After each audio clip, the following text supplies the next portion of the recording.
Halo, salam guys. Okay, kantor nak share info hari ini. Baru-baru ni Petronas Putra Heights sana terbakar kan. Kalau kereta kena terbakar, insurans claim tak? Claim ya, boleh claim sebab dia accident. Dia bukan bencana alam. Misal katakan you make kereta kalau park tepi jalan, tepi dia ada jangga, ada hutan. Tapi hutan itu terbakar sendiri. Itu bencana alam. You make kereta terbakar. Itu adalah tak di cover.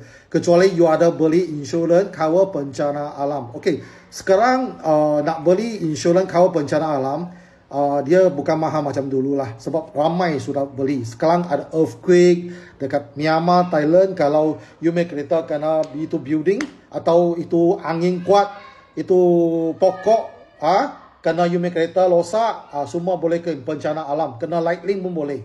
Okay, so kalau you tak beli bencana alam, dalam situasi apa you boleh claim? Kecuali macam ni, you bawa you make kereta, you tengah bawa you make kereta, kena lightning, kena itu thunder lightning, kereta rosak, itu consider accident. Sebab you dalam kereta, you tengah bawa itu kereta. Dan you tengah bawa kereta itu, tiba-tiba pokok jatuh, you kena langgar pokok, itu consider accident. Bukan bencana alam. Okay, boleh claim. So you kena beli comprehensive first party insurance, bukan third party ya. Third party insurance kecuali you ada beli fire and theft.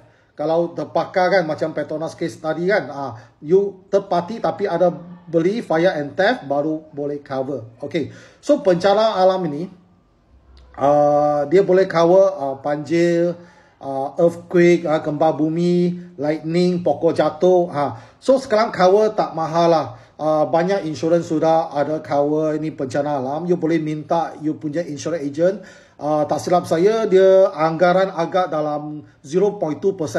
Means you make kereta sum insured 100,000, agak 200 dia punya sum insured. You kena bayar 200 untuk cover 100 punya sum insured. You make kereta. Kalau you make kereta worth 200,000, 200,000 agak 400 you kena bayar untuk cover bencana alam.